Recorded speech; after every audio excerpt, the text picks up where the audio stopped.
बिस्मिल्लाहिर्रहमानिर्रहीम, अस्सलाम वालेकुम। आप देख रहे हैं स्पोर्ट्स फ्लिक्स पीएसएल स्पेशल और मैं हूं हमजा शफीक। तो जनाब पीएसएल का तो इख्तिताम हो चुका है, उसके बाद उसी ग्राउंड में हमने देखा कि बांग्लादेश वर्सेस पाकिस्तान सीरीज का भी आगाज हो गया। पहला टी20 मैच कदाफी स्टेडियम में रात 8 बजे कल खेला गया। पाकिस्तान ने बांग्लादेश को पहले मैच में 7 विकेटों से 37 रन से शिकस्त दी है और 201 रन बनाकर 7 खिलाड़ी पाकिस्तान के आउट हुए। बांग्लादेश की पूरी टीम 164 रन पर जो है वो ढेर होगी। इस तरह से 37 रन जो है पाकिस्तान ने इस 37 रन से फतह समेटी है। फखर जमान नाकाम रहे, ओपनिंग पेयर एक मरतबा फिर से नाकाम हुआ। हमने देखा साइम अयूब 0 पर, फखर जमान 1 रन पर आउट हो गए और मोहम्मद हारिस से ऑनवर्ड जितने बैटर आए, सलमान अली आगा, हसन नवाज, शादाब खान, इन लोगों ने अच्छी क्रिकेट खेली जिसकी बदौलत 201 रन बोर्ड पर सजाने में कामयाब हो गए। On the other hand bowling की बात कीजिए तो हसन अली ने कल 3.2 ओवर्स में 30 रन देकर 50 खिलाड़ियों को आउट किया है। साथ ही साथ शादाब खान जो कि man of the match, player of the match बने हैं, उन्होंने जनाब 4 ओवर 26 रन, 2 खिलाड़ी आउट। और अगर बैटिंग की बात कीजिए शादाब ने 48 रन की इनिंग्स खेली है ऑन जस्ट 25 बॉल, जिसमें 5 चौके 2 छक्के शामिल है। सारी सूरत पर बात करते हैं। हमारे साथ मौजूद हैं स्पोर्ट्स एनालिस्ट हैं अहमद कुरैशी और स्पोर्ट्स एनालिस्ट अहमद सईद हमारे साथ स्टूडियोज में मौजूद है। Welcome to both of you जी। अहमद सईद साहब, आपसे आगाज कर लेते हैं। 201 रन, 7 खिलाड़ी आउट और हमने देखा 37 रन से पाकिस्तान ने फतह समेटी। ओपनिंग पेयर एक बहुत बड़ा जो है ना क्वेश्चन मार्क है। बात हो रही थी साहिबजादा फरहान को शायद चांस मिल जाए, जिस हद तक हमने ओपनर्स भर्ती कर ली हुए स्क्वाड में, इस प्लेइंग 11 में जगह बनने को तैयार नहीं है। फखर जमान, साइम अयूब, और अब तक रिकॉर्ड कह रहे हैं कि 10 ओपनिंग पेयर तब्दील करवा चुके हैं हम 2024 से अब तक। देखें, बिल्कुल आपने ठीक निशानदेही कर दी है। गो के सबसे पहले तो पाकिस्तान की टीम जो है वो मैच जीत गई है बांग्लादेश के अगेंस्ट, और अब पाकिस्तान की टीम जो है वो T20 क्रिकेट में उस नहज के ऊपर आ गई है कि हम मैच जीतें तो हम उसको जो है वो यकीनन सेलिब्रेट करते हैं, चाहे आगे बांग्लादेश की टीम हो, जिम्बाब्वे की टीम हो, हांगकॉन्ग की टीम हो। तो फर्स्ट ऑफ ऑल एक अच्छा मैच पाकिस्तान ने जीता है, कन्विंसिंग मैच पाकिस्तान ने अपने नाम किया। आपने जिस पॉइंट की निशानदेही की है, देखें हम जिस टीम के अगेंस्ट खेल रहे हैं उस टीम की बेइंतहा लिमिटेशंस हैं। वो एक ऐसी टीम है कि जिसके अंदर हमें चेस करते हुए कोई ऐसा इंटेंट नज़र नहीं आया कि वो किसी भी लम्हे पर हमें लगे हों कि वो 200 रन को चेस कर लेंगे। ये एक ऐसी टीम है कि जिसके पूरे स्क्वाड के अंदर कोई बैट्समैन ऐसा नहीं है जिसकी T20 में 130 प्लस का स्ट्राइक रेट हो और 30 की एवरेज हो। ये वो टीम है जिसके अगेंस्ट जिसके जो टॉप 3 बॉलर हैं, मुस्तफिजुर रहमान, नाहिद राना, तस्कीन अहमद, वो इस स्क्वाड का हिस्सा नहीं है। तो जो सामने टीम है, जो सामने स्क्वाड खेल रही है, वो एक तो बांग्लादेश की टीम है, ऊपर से बांग्लादेश की भी वो टीम है जिसके अंदर मतलब अगर रोटेशंस का कोई रिकॉर्ड होता स्क्वाड रोटेट करने का, तो वो पाकिस्तान के बाद शायद बांग्लादेश की टीम है जिसको मिलना चाहिए था T20 फॉर्मेट के अंदर। एक उस तरह की टीम जब खेलने के लिए पाकिस्तान आई है, तो भी हमने उस प्लेयर को जो पिछले 4-5 सालों से कंसिस्टेंट परफॉर्म करके दे रहा है, जो PSL के अंदर हनीफ मोहम्मद कैप लेने में कामयाब रहा है, जो टॉप स्कोरर रहा है उस मेगा इवेंट का, हमने उस प्लेयर को ड्रॉप करा के अपना जो विनिंग रेशियो है उसको बेहतर करने के लिए फखर जमान और साइम अयूब को दोबारा से मैदान में उतार दिया। तो यकीनन ये बहुत, मुझे लगता है पाकिस्तान की टीम, मतलब ये मैटर नहीं करता कि बांग्लादेश के अगेंस्ट हम लाहौर में खेलते हुए बांग्लादेश को क्लीन स्वीप कर दें। मैटर ये करता है कि हमने इस सीरीज से फ्यूचर के लिए क्या बनाया है। तो फखर जमान है या साइम अयूब है, खास तौर पर फखर जमान, इनको किसी भी चीज़ को प्रूव करने की ज़रूरत नहीं है। ये प्रूवन स्टार्ट है, ये टेस्टेड एंड ट्राइड हैं, इन्होंने अपने जो सारे परफॉर्मेंसेस थी वो दे दी हैं। तो फखर जमान अगर रेस्ट भी कर लेते और टीम से रिक्वेस्ट करते कि मेरी जगह पर साहिबजादा फरहान को मौका दे दें इस टीम के अगेंस्ट जो हमारे अगेंस्ट खेलने आई है, तो मेरा ख्याल है कि ये भी सीनियर प्लेयर की रिस्पॉन्सिबिलिटीज होती है कि अगर एक डिसीजन नहीं लिया जा रहा टीम मैनेजमेंट से, तो टीम मैनेजमेंट की हेल्प कर दें। वैसे तो टीम मैनेजमेंट को खुद ये डिसीजन ले लेना चाहिए था। बिल्कुल ऐसे ही है। कुरैशी साहब, आपको क्या लगता है, अभी ओपनिंग पेयर की बात हो रही है तो साहिबजादा फरहान जिन्होंने इतना परफॉर्म किया कि आखिर इसके अलावा वो क्या करें कि वो प्लेइंग 11 में या तो फिर एक एजेंट अच्छा रखें। 4 सेंचुरियां कर चुके हैं T20 में सिर्फ 2025 के कैलेंडर में, और अगर वो 1 सेंचुरी और कर देते हैं तो वो दुनिया में वाहिद प्लेयर होंगे जिन्होंने कैलेंडर में 5 सेंचुरियां की होंगी T20 में। और ये कहा जा रहा है कि फिर वो अच्छा सा एजेंट रख लें ताकि वो फिर नजरों में आए और प्रेशर बने सोशल मीडिया पे, तो वो प्लेइंग 11 का हिस्सा बन पाए। देखिए हमजा, पाकिस्तान में ये एक अजीब रिवायत चली हुई है पिछले कुछ अरसे में कि जो टॉप परफॉर्मर होते हैं PSL के, उनको हम T20 में जलीलो ख्वार करते हैं। पिछले सीजन में Usama Mir top wicket taker था। आपको उसामा मीर आज कहाँ है, दूर दूर तक कोई पता नहीं है। उसामा मीर को प्रॉपर चांस नहीं मिला था टॉप विकेट टेकर होने के बावजूद। फिर पहले तो अब्बास अफरीदी टॉप पे था, फिर शाहीन शाह अफरीदी आ गया, मतलब सेकंड विकेट टेकर आप कह लें अब्बास अफरीदी है, उसको इनिशियली सिलेक्ट नहीं किया गया। फिर बाद में जब बहुत ज्यादा मीडिया पे क्रिटिसिज्म हुआ तो उसको सिलेक्ट किया गया। साहिबजादा फरहान को सिलेक्ट तो किया गया है लेकिन उसको बेंच पे ही बिठाया हुआ है। तो कहने का मकसद ये है कि पाकिस्तान क्रिकेट बोर्ड की जो मैनेजमेंट है, या खास तौर पे पाकिस्तान क्रिकेट टीम की मैनेजमेंट है, चाहे वो कोचिंग स्टाफ हो या कैप्टन वाइस कैप्टन वगैरह हो, वो शायद पाकिस्तानी अवाम को और हम सबको बेवकूफ समझते हैं कि वो जस्ट हमें दिखाने के लिए प्लेयर को टीम में ले आते हैं, उसको बेंच पे बिठा देते हैं और एक जो है फॉर्मेलिटी पूरी कर देते हैं, लेकिन प्लेयर को प्रॉपर चांस नहीं मिलता। अगर आपने प्लेयर को प्रॉपर चांस नहीं देना तो फिर उस प्लेयर को सिलेक्ट करने का भी कोई फायदा नहीं है। प्रीवियसली भी अगर आप देखें, अबरार अहमद के साथ यही होता रहा। अबरार अहमद को कंटिन्यूसली बाबर की कैप्टनसी में ट्रैवल कराते रहे, एक जगह से दूसरी जगह, दूसरी जगह से तीसरी जगह, एक इवेंट से दूसरे इवेंट, लेकिन उसको चांस नहीं दिया, उसको बेंच पे बिठाई रखा, क्योंकि कहीं ना कहीं शायद उस वक्त शादाब की पोजीशन को सिक्योर करना था। फिर हमने देखा जब अबरार को प्रॉपर मौका मिला, उसने परफॉर्म किया, अपनी जगह उसने पक्की कर ली।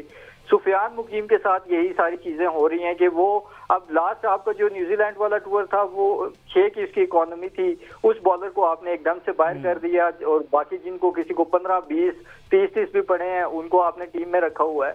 तो ये इन लोगों को सोचना पड़ेगा। और जिस तरह से भी अहमद सईद साहब ने बात की है कि फखर जमान को कुछ भी प्रूव करने की जरूरत नहीं है। फखर जमान अगर इस सीरीज में फखर जमान को रस भी दे दिया जाता तो मेरे ख्याल में वो अच्छी बात थी, क्योंकि वैसे ही फखर जमान को हर दूसरे दिन कोई ना कोई इंजरी हुई होती है।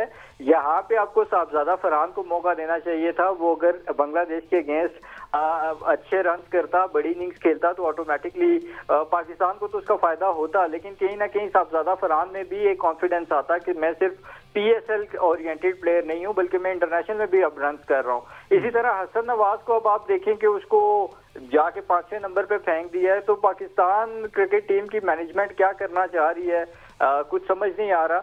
लेकिन अगर आपने प्लेयर्स को सिलेक्ट किया है तो उन प्लेयर्स को प्रॉपर मौका दें, सिर्फ खाना पूरी वाला काम ना करें कि हम सबको दिखाने के लिए और हमारी आंखों में धूल झोंकने के लिए आप प्लेयर्स को सिलेक्ट कर लें, लेकिन उनको बेंच पे बिठाए रखें और अपने जो फेवरेट प्लेयर्स हैं उनको आप जो है वो हर मैच खिलाते रहें और बाकियों को आप बेंच पे बिठाएं।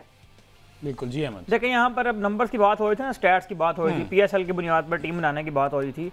अब फ्यूचर में शाहीन आफरीदी आपको टीम में वापस आते हुए नजर तो आएंगे और ज़ाहिर है उसके लिए कहा जाएगा कि जी 19 आउट किए थे PSL में। तो इसको जरा यहाँ पर मैं थोड़ा सा अगर डाइसेक्ट कर दूँ आपके सामने और वो नंबर्स जो मैटर करते हैं वो मैं अगर आपके सामने रखूँ, शाहीन ने 19 आउट किया है इस PSL में, जिनमें से 8 खिलाड़ी ओवरसीज हैं और 11 खिलाड़ी जो है वो लोकल प्लेयर है। ठीक है। उन 11 में से भी 2 विकेटें उन्होंने आउट की हैं सऊद शकील के, जो T20 के प्लेयर नहीं है। 2 दफा उन्हें आउट किया हसन अली को और 1 दफा उन्हें आउट किया मोहम्मद शहजाद को। पीछे रह गई है 6 विकेटें। मुझे ये बताएं, इन 6 विकेटों की बुनियाद पर शाहीन आफरीदी अगर टीम में आ सकते हैं तो सलमान मिर्जा पूरे मैच क्यों नहीं खेल सकता? दूसरी बात यह है कि जो आपने अगर पूरे नंबर पर बयान करें ना, शाहीन आफरीदी ने 13 बॉलिंग करवाई टीम साइफर्ड को, उस पर उन्होंने 28 रन कंसीड किए। शाहीन आफरीदी ने 21 बॉलिंग करवाई डेविड वार्नर को, उस पर उन्होंने 28 रन कंसीड किए। शाहीन आफरीदी ने जो हमारे अपने लोकल टेल एंडर्स हैं, इरफान न्याजी को उन्होंने 7 बॉलिंग करवाई, उन्होंने 22 रन कंसीड किए। खुशदिल शाह को उन्होंने 9 बॉलिंग करवाई, 28 रन कंसीड किए।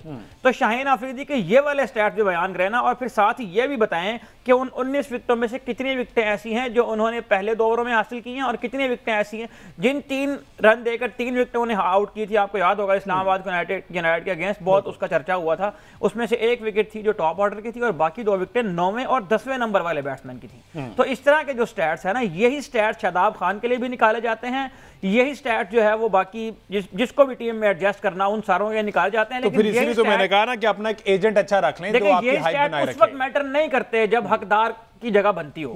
साहबजादा फरहान के स्टैट्स आपको नजर क्यों नहीं आते हैं? आपने अगर इस सीरीज में नसीम शाह को रेस्ट करवा देते बांग्लादेश के अगेंस्ट, फखर जमान को, बाबर रिजवान को भी करवा दिया, शाहीन को भी करवा दिया, तो फखर और नसीम को भी रेस्ट करवा देते तो इससे क्या फर्क पड़ना था? सामने आपके ऐसी टीम खेल रही है जिसका मेरा ख्याल है पाकिस्तान के बाद सबसे वर्स्ट रिकॉर्ड है T20 में कैचेस छोड़ने के हवाले से भी। तो वो ऐसी टीम खेल रही है जिसकी अपनी लिमिटेशन भी बहुत ज्यादा है। उसकी टीम रोटेशन का अगर आप रिकॉर्ड निकाल के देखें तो मेरा ख्याल है कि बांग्लादेश की टीम वाहिद टीम है इसने T20 के अंदर इतने ज्यादा रोटेशन की हैं पिछले पूरे साल के अंदर। ठीक है जी, डिस्कशन हमारी जारी। मुझे एक ब्रेक लेना, ब्रेक के बाद वापस आएंगे, फिर से हम शाहीन शाह आफरीदी की बात करेंगे कि सवाल तो होगा कि ये जो स्टैट्स हम तक शो किए जाते हैं और आगे एशिया कप आ रहा है उसमें हो सकता है कि शाहीन आफरीदी की वापसी हो जाए। ठीक है, for the sake of goodness Pakistan cricket की बेहतरी के लिए हो सकता है, इस पर फर्दर बात करते हैं। स्टे विद अस।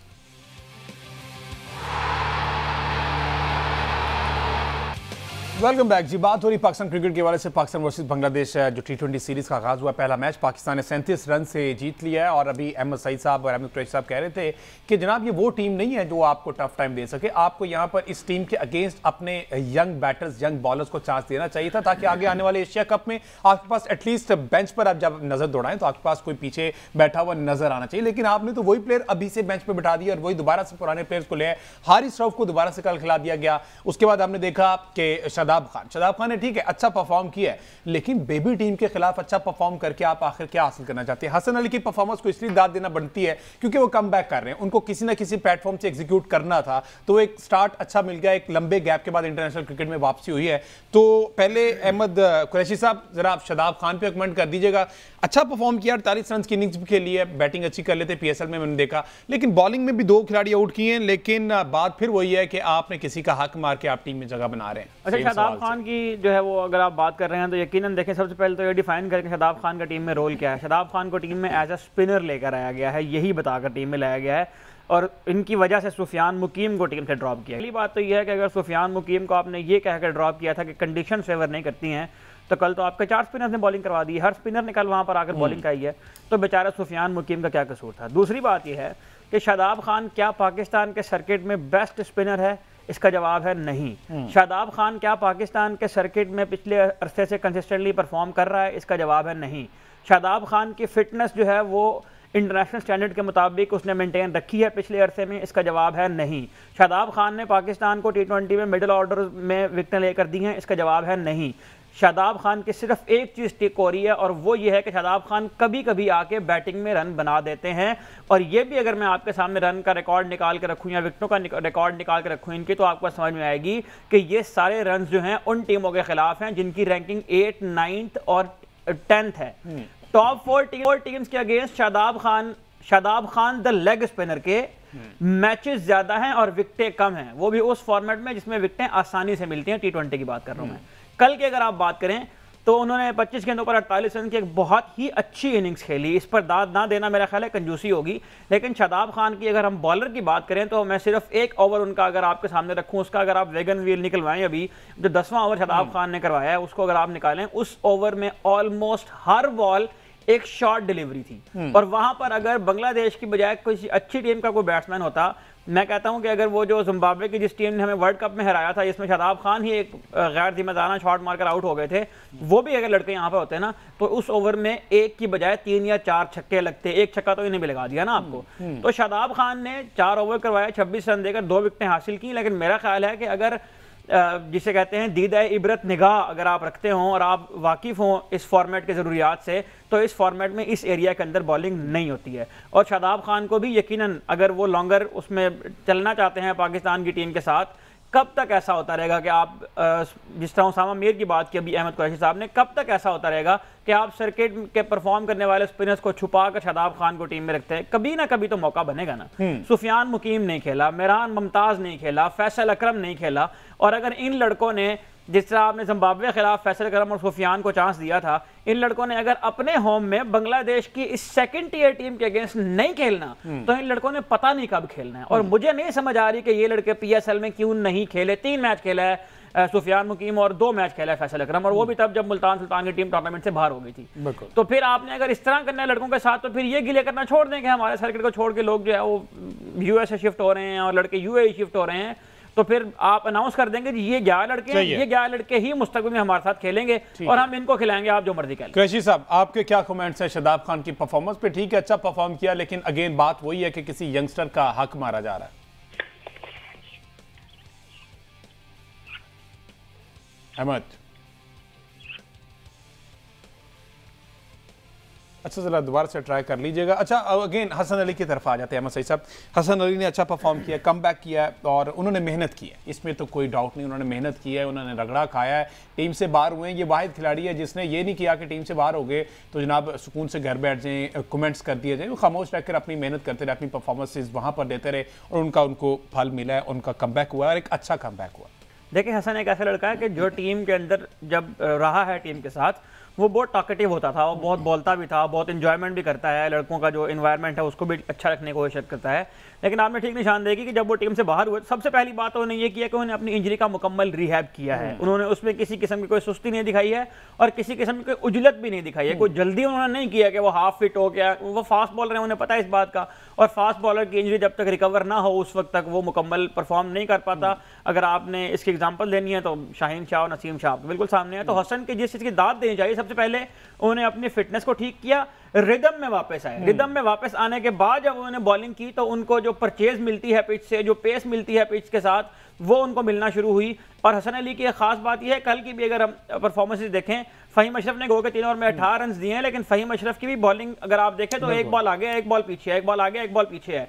जबकि कल पिच रिपोर्ट बताने वालों ने भी ये बताया था, अगर इनको किसी अच्छे बंदे ने वो पिच रिपोर्ट ही पढ़ के बता दी होती तो उन्होंने ये बताया था कि यहाँ पर कंसिस्टेंट पेस और लेंथ ऑफर करेगी ये पिच, लेकिन वो तभी होगा जब आप लेंथ बॉलिंग करेंगे।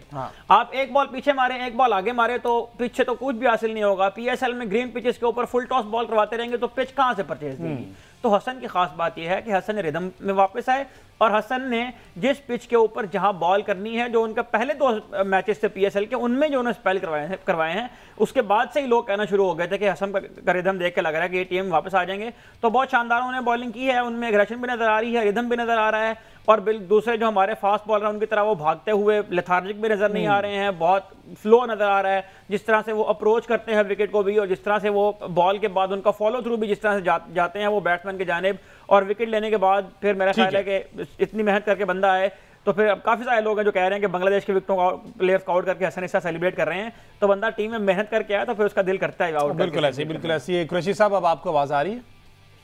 जी हमजा, आवाज आ रही है। अहमद साहब, शादाब खान की परफॉर्मेंस पे पहले बात कर रहे थे, उसके बाद हसन पे, लेकिन शादाब की परफॉर्मेंस पे आपका कमेंट ज़रूरी है। आपने बहुत सी बातें की हैं शादाब खान के हवाले से। अब उन्होंने कल परफॉर्म तो किया, लेकिन अगेन सवाल फिर वही उठते हैं कि जनाब जो है यंग टैलेंट जो है उसको एक साइड पे रख के दोबारा से वही 2017-18 वाले प्लेयर जो है वापस लाए जा रहे हैं आज 2025 में भी।